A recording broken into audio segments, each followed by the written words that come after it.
the spring of 1945, the Allied forces were pushing toward the Japanese mainland, and the island of Okinawa stood as one of the final major obstacles before a potential invasion of Japan itself. The battle for Okinawa would become one of the bloodiest engagements of the entire Pacific War, with both sides knowing that the outcome could determine the course of the war's end. It was into this cauldron of violence that Desmond Doss, a slight, soft-spoken young man from Lynchburg, Virginia, would step and forever change how people understood courage. Desmond Thomas Doss was born on February 7, 1919, in Lynchburg, a city nestled in the foothills of the Blue Ridge Mountains. He grew up during the Great Depression in a modest home with his parents, William and Bertha Doss, and his siblings. His father was a carpenter who had served in World War I, an experience that left him deeply traumatized and prone to heavy drinking. Desmond's childhood was marked by the poverty of the era, but also by a strong religious foundation. His mother was a devout Seventh-day Adventist, and she instilled in her children a deep reverence for the Bible and its teachings. One incident from Desmond's childhood would shape the course of his entire life. Hanging in the Doss home was a framed poster depicting the 10 Commandments with illustrations for each one. Young Desmond was particularly struck by the image accompanying the 6th commandment, "Thou shalt not kill." The illustration showed Cain standing over Abel's body after committing the first murder, and it left an indelible impression on the boy. From that moment forward, Desmond internalized the commandment as an absolute prohibition. He could not imagine taking another human life under any circumstances. This conviction was reinforced by another traumatic event in his youth. One day, his father and uncle got into a violent altercation while both were intoxicated. The fight escalated to the point where William Doss pulled out a gun.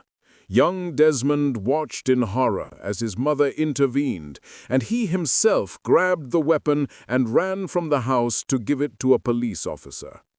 The thought that his father might have killed his own brother, and the knowledge of what that would have meant for his father's soul and freedom, reinforced Desmond's belief that violence solved nothing and only created more suffering. As Desmond grew into young manhood, he found work as a carpenter like his father, and later at a shipyard in Newport News. He was a hard worker, quiet and unassuming, but firm in his convictions. When he met Dorothy Shute, a young woman who shared his Adventist faith, he fell in deep love. They became engaged, and Dorothy supported his beliefs completely, even as the world around them was being consumed by war. The attack on Pearl Harbor on December 7, 1941, changed everything for America. Young men across the country rushed to enlist, driven by patriotism and rage at the Japanese attack. Desmond felt the pull of duty just as strongly as anyone else.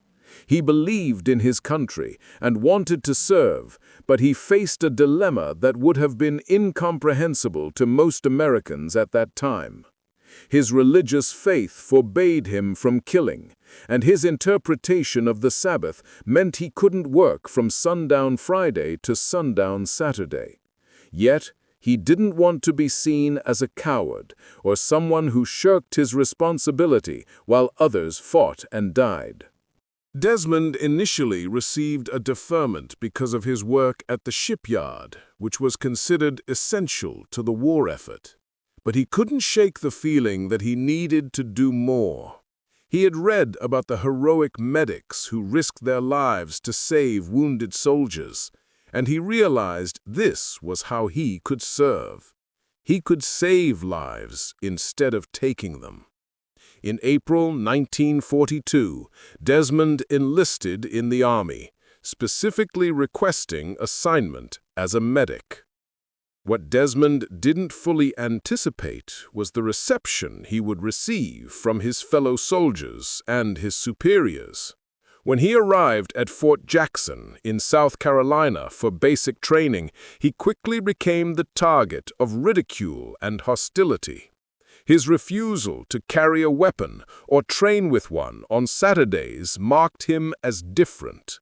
And in the crucible of military training, where conformity and aggression were prized, different was dangerous. His company was part of the 77th Infantry Division, and the men of his unit saw Desmond as a liability, someone who wouldn't be able to protect them or himself in combat. The harassment was relentless. His fellow soldiers mocked him, called him a coward, and some even suggested he was a spy or a traitor. They made his life miserable in countless small ways, hiding his boots, stealing his Bible, making him the butt of cruel jokes. Some of the abuse was more direct and threatening.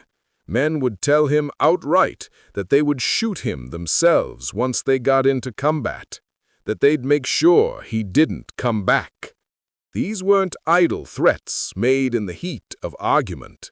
They were cold, calculated promises meant to drive him out of the army. His commanding officers weren't much better. They saw Desmond's refusal to carry a weapon as a violation of military discipline and a threat to unit cohesion. His captain tried every avenue he could think of to get Desmond discharged or transferred. When Desmond insisted on observing the Sabbath and refused to work on Saturdays, he was charged with insubordination and faced court-martial. His captain even tried to have him declared mentally unfit for service, arranging for psychiatric evaluations in hopes that doctors would find him incompetent. But Desmond wouldn't break. He was soft-spoken and respectful, never confrontational, but he was absolutely immovable on his core principles. He explained patiently, over and over, that he was a conscientious objector, not a conscientious coward. He wanted to serve, he wanted to be in combat, he simply couldn't kill. When asked how he would defend himself or his fellow soldiers without a weapon, he would reply that he trusted God to protect him. To the hard-bitten soldiers and officers around him, this seemed like naive foolishness at best and dangerous delusion at worst. The court-martial proceedings began, and it looked like Desmond's military career would end in disgrace. But his father, drawing on connections from his own military service, managed to contact a former colleague who had become a high-ranking officer. This intervention, along with testimony about Desmond's exemplary work ethic and dedication in other aspects of his training, led to the charges being dropped. The Army decided to classify Desmond as a conscientious objector who was willing to serve in combat, an unusual designation that would allow him to serve as a medic without carrying a weapon. But dropping the charges didn't end the hostility. As the 77th Infantry Division completed its training and prepared to ship out to the Pacific Theater, the men of Desmond's company still didn't trust him. They had trained to be a fighting unit, and in their minds, every man needed to be able to fight. A medic who wouldn't even carry a weapon for self-defense seemed like a weak link that could get them all killed. The 77th Division first saw action in the Battle of Guam in the summer of 1944, followed by combat late in the Philippines. It was during these campaigns that Desmond began to prove himself to his fellow soldiers. When the bullets started flying and men started falling, Desmond was there. While others took cover, he would venture into the open to reach wounded men. He showed no fear, or, if he felt it, he never let it stop him. He would cradle wounded soldiers, bandage their wounds under fire, and drag them to safety. He carried morphine to ease their pain, and spoke words of comfort to dying men. Slowly, grudgingly, the men of his unit began to change their opinion of him. They saw that this quiet man with the strong faith had more courage than many soldiers who carried rifles. They realized that when they were wounded, this was the man they wanted to see coming for them. Some of the same soldiers who had threatened to shoot him in combat now wanted him nearby, seeing him as a good luck charm. They started to respect his convictions, even if they didn't fully understand them. By the spring of 1945, the 77th Infantry Division had been selected to participate in Operation Iceberg, the invasion of Okinawa. The island was just 350 miles south of mainland Japan, and its capture was seen as essential before any invasion of the Japanese home islands. The Japanese High Command understood this as well, and they had prepared elaborate defenses. Unlike previous island campaigns, where the Japanese had tried to stop American forces at the beaches, on Okinawa they had prepared defensive positions in the rugged interior, planning to bleed the Americans through attrition. The 77th Division landed on Okinawa on April 26, 1945, as part of a massive Allied force. The initial landings were relatively unopposed, which made the Americans wary rather than relieved. They knew the Japanese were waiting somewhere inland. As the division pushed toward its objectives in the central part of the island, they encountered increasingly fierce resistance.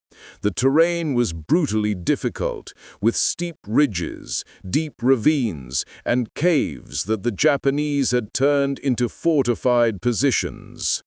On April 29th, the 77th Division encountered one of the most formidable obstacles on the entire island. The Japanese called it Urasio-Mura Escarpment. The Americans would come to call it Hacksaw Ridge. It was a massive cliff face, approximately 400 feet high, with sheer or near-sheer walls. At the top was a plateau where the Japanese had established strong defensive positions with excellent fields of fire. The only way up for the Americans was via cargo nets and rope ladders that left them completely exposed as they climbed. The battle for Hacksaw Ridge began on April 29 and immediately turned into a nightmare.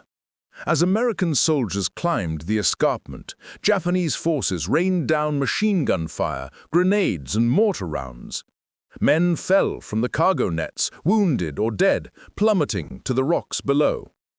Those who made it to the top found themselves in a hellscape of interconnected bunkers, tunnels, and fortified caves. The Japanese had spent months preparing these positions, and they defended them with suicidal determination. Desmond Doss climbed those cargo nets along with his company. As a medic, he could have stayed below, but he knew he would be needed where the fighting was thickest. As soon as the Americans crested the ridge, the casualties began to mount. The Japanese defenders had created killing zones where American soldiers were exposed from multiple angles. Machine gun nests provided overlapping fields of fire. Soldiers fell wounded, calling for medics, and Desmond went to work. For the next several days, the battle raged with incredible intensity. The Americans would fight to take positions during the day, only to have the Japanese infiltrate and retake them at night. The temperature was brutal. The terrain offered little cover, and the stench of death hung over everything. Desmond worked ceaselessly, crawling from wounded man to wounded man, often with bullets kicking up dirt around him. He would bandage wounds, inject morphine, offer water, and provide whatever comfort he could before helping move men to positions where they could be evacuated down the escarpment. On the night of May 5, 1945, the battle reached a crisis point. The Japanese launched a massive counterattack, throwing everything they had at the American positions. The fighting was close and brutal, often hand-to-hand in the darkness. The Americans fought desperately to hold their positions, but the Japanese assault was overwhelming. As dawn broke, the order came to retreat. The Americans had to abandon the top of the ridge and make their way back down the escarpment. But retreating from the top of a 400-foot cliff while under fire is nearly impossible, especially for wounded men.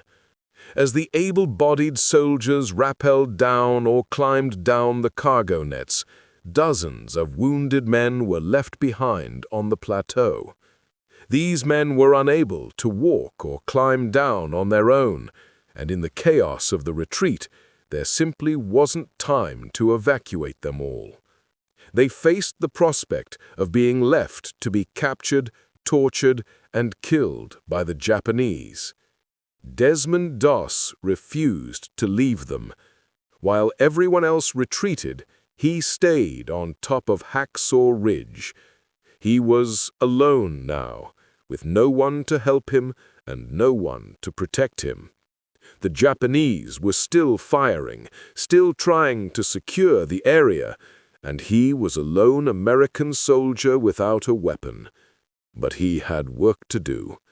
He found a double bowline rope system, basically 2 ropes tied together that could be looped under a man's arms and lower him down the cliff face.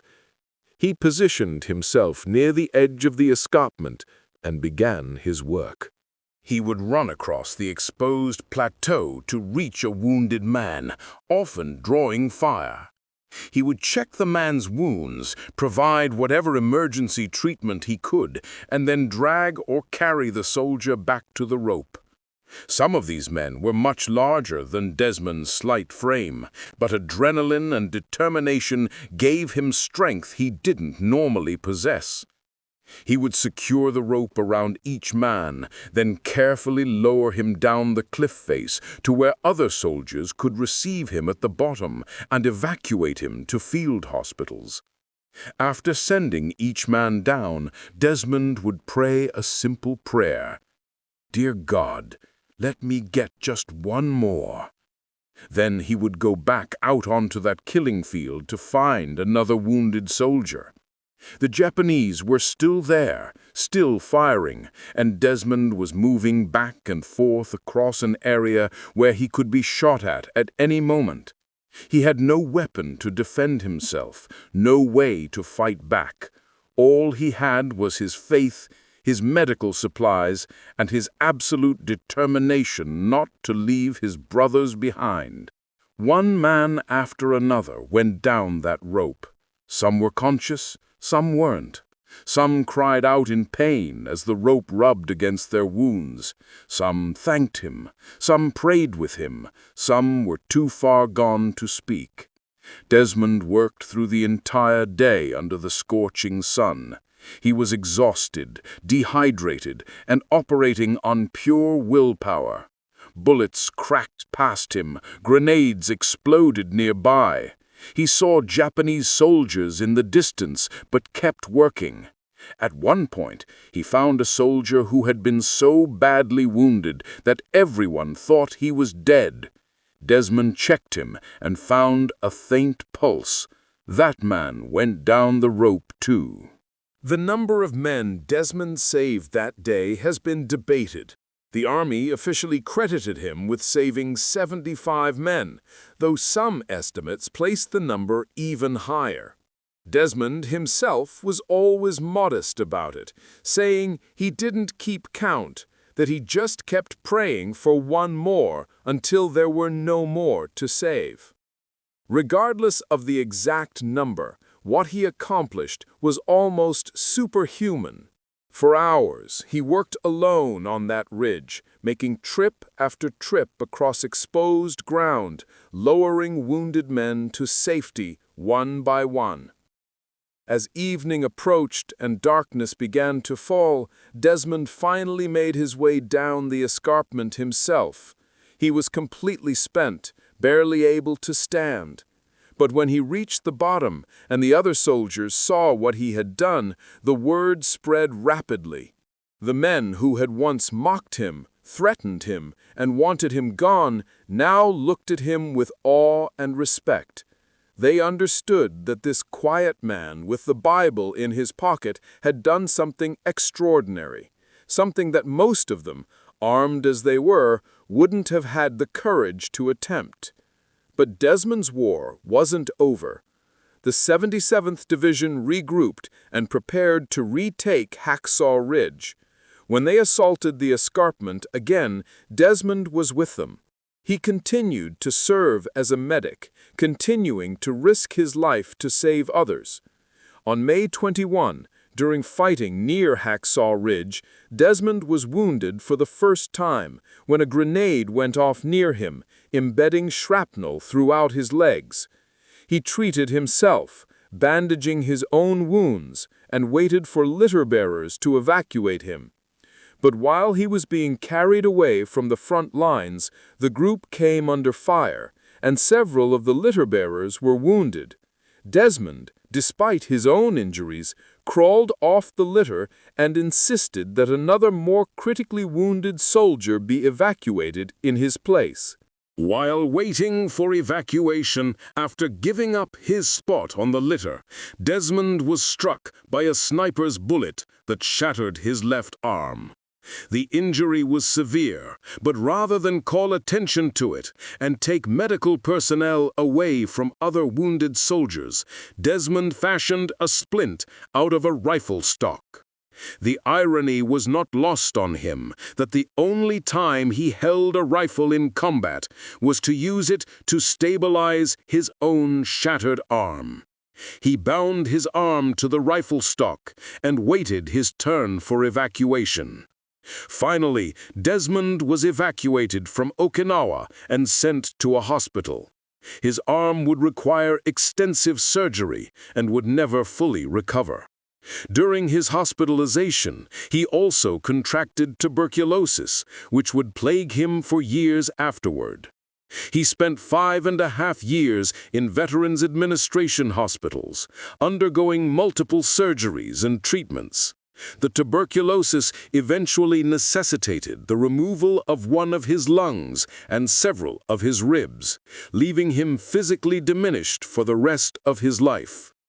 But before he was even released from the hospital for his combat wounds, something remarkable happened.